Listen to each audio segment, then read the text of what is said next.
Finn had been told he was worthless every day for 17 years.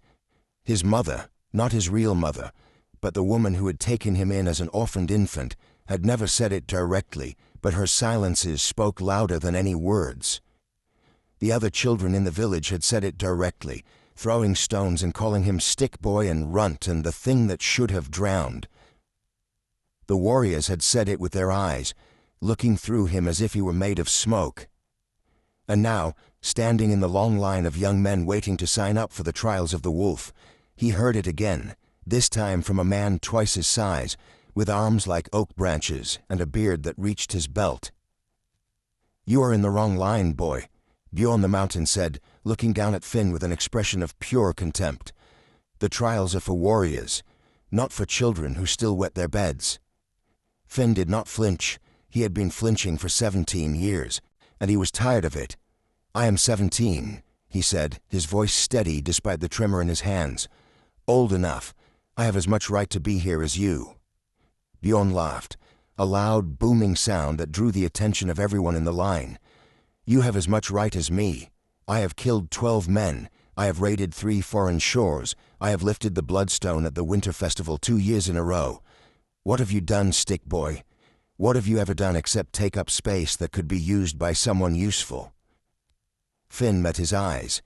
"I have survived 17 years of people like you telling me I could not. That is more than most."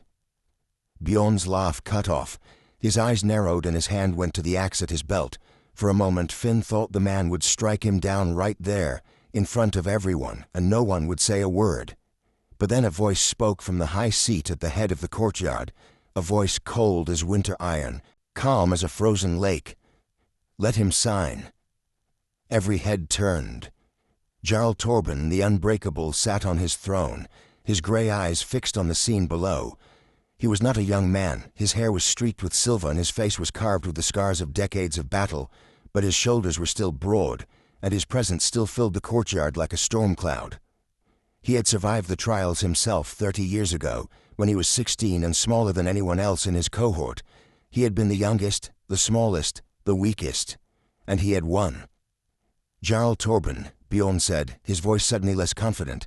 "This boy is not—" "I know what he is," Torben interrupted, rising from his throne.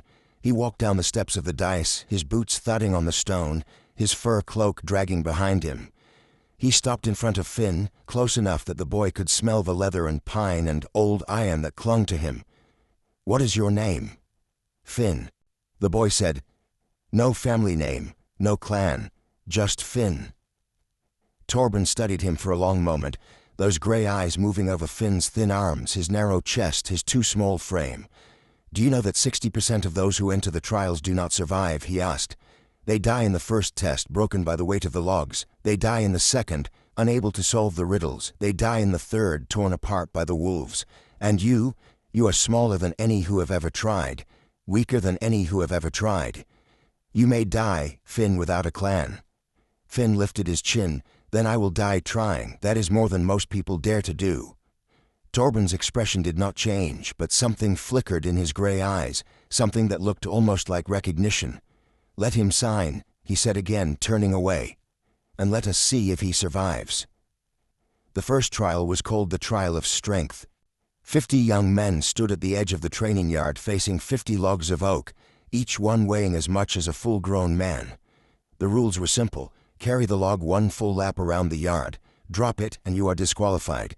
Fail to finish within the time limit and you are disqualified. Collapse and you are disqualified. Or dead. The horns sounded and the young men surged forward, hefting the logs onto their shoulders with grunts of effort. Bjorn the Mountain lifted his log as if it were a bundle of twigs and began to jog around the yard. His face flushed with exertion, but his stride steady. Others followed, some faster, some slower, but all of them moving. All of them except Finn. Finn looked at his log. It was massive, rough-hewn, its bark still clinging to the wood. He knew he could not lift it. He had known from the moment he saw it. But he had also known that he would not give up. He did not lift the log. He tipped it onto its side and he began to roll it. The crowd laughed. He heard them, the warriors, the women, the children who had gathered to watch. They pointed and jeered and called him names. But Finn did not stop. He rolled the log across the training yard, inch by inch, foot by foot. His hands bled, his arms screamed, his back felt like it was on fire. But he did not stop. The other contestants finished their laps, Bjorn first, then a handful of others, then more. Within an hour the yard was empty, except for Finn, still rolling his log, still moving, still refusing to quit. The sun climbed higher, the crowd grew restless. Some left, others stayed, drawn by a strange fascination. This boy, this nothing, this stick figure who should have been dead by now, was still going. Torben watched from his high seat. He did not laugh, he did not jeer, he did not look away. After 3 hours, Finn reached the starting point. His log had completed the circuit. His hands were raw and bleeding. His knees were scraped raw from where he had fallen and risen again. His face was streaked with tears and sweat and blood. But he had finished. "Time," the judge said, his voice flat with disbelief. "Finn without a clan. You have completed the first trial." Finn collapsed to his knees and the crowd was silent. Then, slowly, someone began to clap. One pair of hands, strong, steady, deliberate. Torben, the Jarl himself, applauding a boy who had done what no one thought possible. Finn looked up at him through blurred vision, and Torben nodded, a single, solemn nod that said more than words ever could. The second trial was the trial of wisdom. Only 30 contestants remained, the 20 who had finished the log trial within the time limit, and 10 others who had been granted mercy by the judges. Finn was among them, his hands bandaged, his body aching, but his eyes still bright. The trial took place in the great hall, with the entire clan gathered to watch. Before each contestant was a stone tablet carved with runes, ancient runes older than the clan itself, older than the North. The runes formed a riddle, and the riddle held a secret. Solve it, and you passed. Fail, and you were beaten, 10 lashes for each wrong answer, until you either solved it or could not continue. Bjorn went first. He stared at the runes, his brow furrowed, his lips moving as he tried to sound out the words. He guessed. He was wrong. The lashes fell across his back and he roared with pain. He guessed again. Wrong again. More lashes. His back was a web of red lines by the time he finally stumbled upon the correct answer, not through understanding but through brute force, eliminating every wrong possibility until only one remained. He passed, but barely. Others followed. Most failed. Some were carried out on stretchers, unconscious from the pain. A few solved the riddle quickly, their minds sharp where their bodies were weak. And then it was Finn's turn. He stepped up to the tablet, his bandaged hands trembling, and he looked at the runes. They were not random. He had studied runes for years, had taught himself to read them from the carvings on the old stones outside the village. He knew this script. It was the old tongue, the language of the ancestors, forgotten by most but preserved in the sagas that his mother had read to him before she died. The riddle was not a question. It was a map. The runes described a journey, up the river, past the waterfall, through the Cave of Echoes, to a hidden chamber where the first Jarl had buried his treasure. Finn traced the lines with his finger, his lips moving silently, and then he looked up. "The answer is not a word," he said. "It is a place. The treasure of Jarl Harold the First lies beneath the standing stones on the eastern hill. The runes are directions, not a riddle." The judges conferred. They whispered among themselves, their faces pale with shock. No one had ever solved the riddle that way. No one had ever understood that it was not a riddle at all. It was a test of knowledge, of history, of remembering what others had forgotten. "Correct," the head judge said finally. "Finn without a clan passes the second trial." The crowd erupted, not with jeers this time, but with cheers. Some of them remembered the old stories. Some of them had heard the legend of Harold's treasure, but had never believed it was real.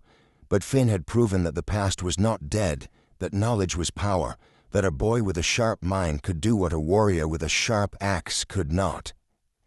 Torben rose from his seat and walked to Finn. He looked down at the boy, this boy who had rolled a log when he could not lift it, who had read runes when others could not see them, and he said, "You will eat at my table tonight." It was not an invitation. It was a command, and Finn, too tired to argue, simply nodded. That night, Finn sat at Jarl Torben's table for the first time. The food was better than anything he had eaten in his life. Roasted boar, fresh bread, mead that tasted of honey and spice. He ate slowly, savoring each bite, While the other warriors watched him with a mixture of respect and confusion, Torben sat beside him saying little, but his presence was a shield. No one dared mock Finn when the Jarl was watching. After the feast, Torben led Finn to a small room at the end of the longhouse, a room with a bared fire and a window that looked out at the sea. "This is yours now," Torben said. "You will stay here for the duration of the trials." Finn looked around, his eyes wide. "This is too much. I am no one. I have nothing." "You are someone," Torben said, and his voice was softer than Finn had ever heard it.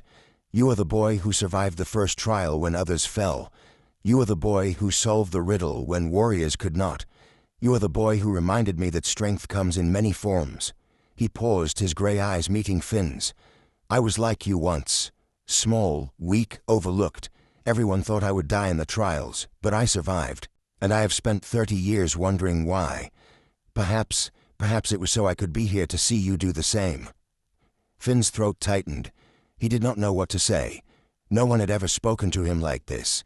No one had ever seen him as anything except a burden. "I will not let you down," Finn said.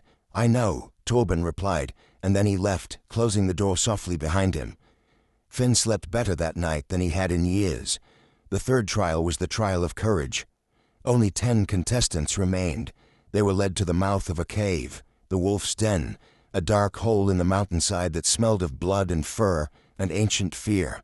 Inside the cave, the judges had placed 3 wolves, real wolves, captured from the wild, hungry and terrified and dangerous. The task was simple. Enter the cave, retrieve a wolf's tooth from the floor, and return to the entrance. The wolves would not be chained. They would not be muzzled. They would be free. Bjorn went first. He was confident, even cocky, his massive frame blocking the light as he entered the cave. But moments later the screaming began. He ran out of the cave, his face pale, his eyes wild, a deep gash on his arm where a wolf had clawed him. He had not retrieved the tooth. He had not even gotten close. "Coward," someone whispered. Bjorn's face flushed with rage, but he did not deny it. One by one, the other contestants entered the cave. One by one, they fled. Some were bitten. Some were scratched. All were terrified. None retrieved the tooth. Finally, only Finn remained. "You do not have to do this," Torben said, standing beside him at the cave entrance. His voice was low, meant only for Finn. "You have already proven yourself. No one will think less of you if you withdraw." Finn looked at the cave, dark and cold and full of fear. He thought of all the years he had been told he was worthless. He thought of the log, the runes, the long nights of hunger and loneliness. He thought of Torben's grey eyes, soft for the first time in 30 years. "I have to," Finn said. "Not for them, for me." He walked into the cave. The darkness swallowed him. The smell of wolf was overwhelming, fur and musk and the sharp tang of old blood.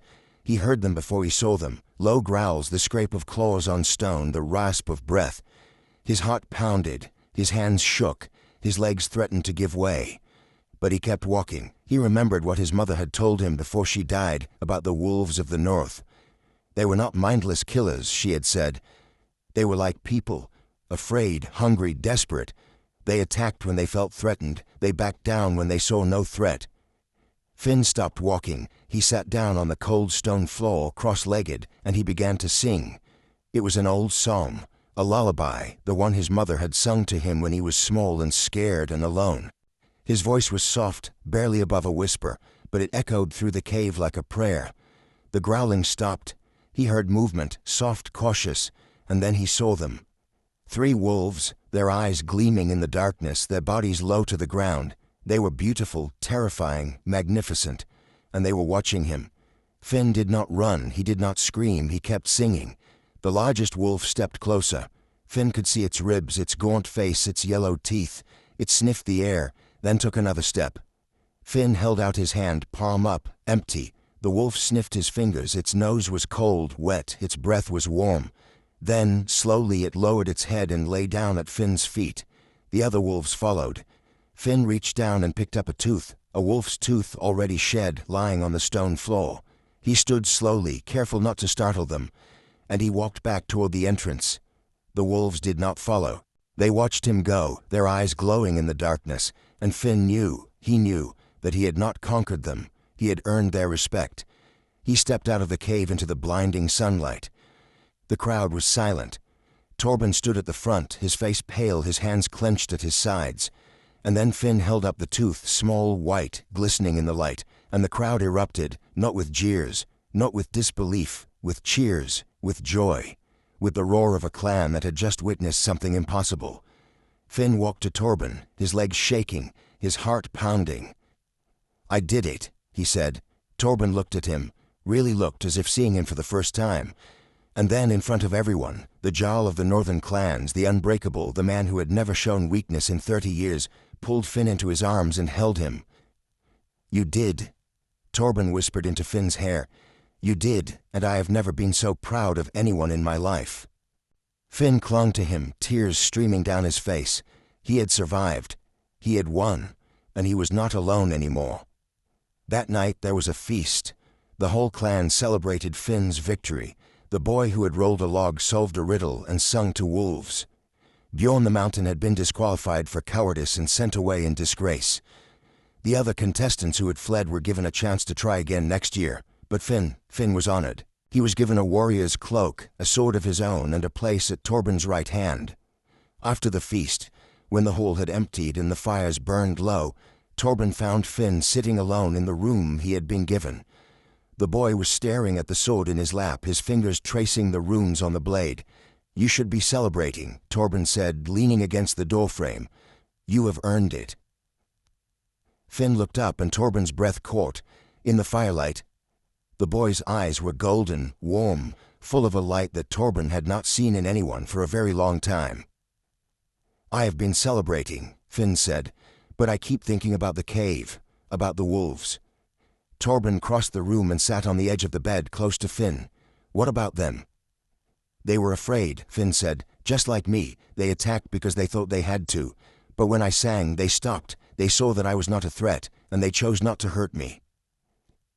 He looked at Torben and his voice dropped to a whisper. "I have spent my whole life being afraid, afraid of being hurt, afraid of being alone, afraid of being nothing. But in that cave I realized that fear is not weakness. It is just fear. What matters is what you do with it." Torben reached out and touched Finn's face, a feather-light touch as if he were afraid the boy might break. "You are not nothing," Torben said. "You have never been nothing. You are the bravest person I have ever met. And I have met kings and warriors and heroes from 100 lands." Finn leaned into the touch, his eyes closing. "Why are you being so kind to me?" he whispered. "No one has ever been kind to me." Torben's throat tightened. He thought of his own youth, his own loneliness, his own desperate need for someone to see him. "Because I see myself in you," he said. "Because I have been waiting 30 years for someone to remind me that I was not always the Iron Fist, that I was once a boy who was small and scared and determined to prove everyone wrong." He paused, his hand trembling against Finn's cheek. "And because I think I am falling in love with you." Finn's eyes opened. They were bright with tears. "You cannot love me," he said. "I am just a boy. I am no one. I have nothing." "You are not no one," Torben said. "You are the boy who survived the trials. You are the boy who sang to wolves. You are the boy who made me feel something I thought I had lost forever." He leaned closer, his forehead almost touching Finn's. "I do not care how old you are. I do not care what anyone thinks. I only care that when I am with you, I feel alive, and I have not felt alive in 30 years. Finn kissed him. It was a clumsy kiss, inexperienced, desperate, the kiss of a boy who had never been kissed before. But it was also the most honest thing Torben had ever felt. When they finally broke apart, both of them were crying.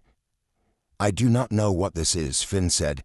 "I do not know if it is right or wrong or something in between. But I know that I do not want to be without you. I have been without anyone for too long." Torben pulled him close, holding him against his chest. "Then do not be without me," he said. "Stay, here, with me. Not as a contestant, not as a warrior, as—" He trailed off, searching for words. "As mine, and I will be yours, for as long as we both shall live." Finn buried his face in Torben's chest and wept, not tears of sadness, but tears of relief. He was not alone anymore. He had never been alone. Not really. He just had not found his home yet. Now he had. The clan accepted them. Not all at once. Some grumbled, some disapproved, some refused to believe that their Jarl could love a boy half his age. But Torben's word was law. and Finn had earned their respect. Within a year, no one questioned the relationship. They had seen Finn face the wolves. They had seen him survive what warriors could not. They knew that he was not weak. They knew that he was exactly what Torben needed. On the first anniversary of the trials, Torben and Finn stood on the cliffs overlooking the sea. The sun was setting, painting the water gold and crimson, and the wind was warm for the first time in months. "Do you regret it?" Torben asked. "Winning the trials, becoming a warrior, being with me?" Finn laughed, a bright, happy sound. "I regret nothing," he said. "I regret the years I spent thinking I was worthless. I regret every moment I believed the people who told me I could not. But I do not regret surviving. I do not regret winning. And I do not regret loving you." He turned to face Torben, his golden eyes shining. "You asked me once what I had ever done. I have done this. I have survived. I have found you. And I have learned that strength is not about muscles or axes or how many men you have killed. Strength is about getting up when you fall. Strength is about singing to wolves when everyone else runs. Strength is about loving someone even when the world says you should not." Torben pulled him into his arms and kissed him, deep, slow, full of all the words he could not say. When they finally broke apart, the stars were coming out, and the sea was dark, and the world was quiet. "I love you," Torben said. "I love you, Finn, the boy who survived, the man who saved me, my heart." Finn smiled. "And I love you, Torben, the unbreakable, the man who saw me when no one else would, my home." They stood together on the cliff watching the stars appear one by one, and neither of them had ever been happier. The boy who survived the Viking trials had not only won a place among warriors, he had won a place in the heart of the man who had once been just like him. And that, Finn knew, was the greatest victory of all.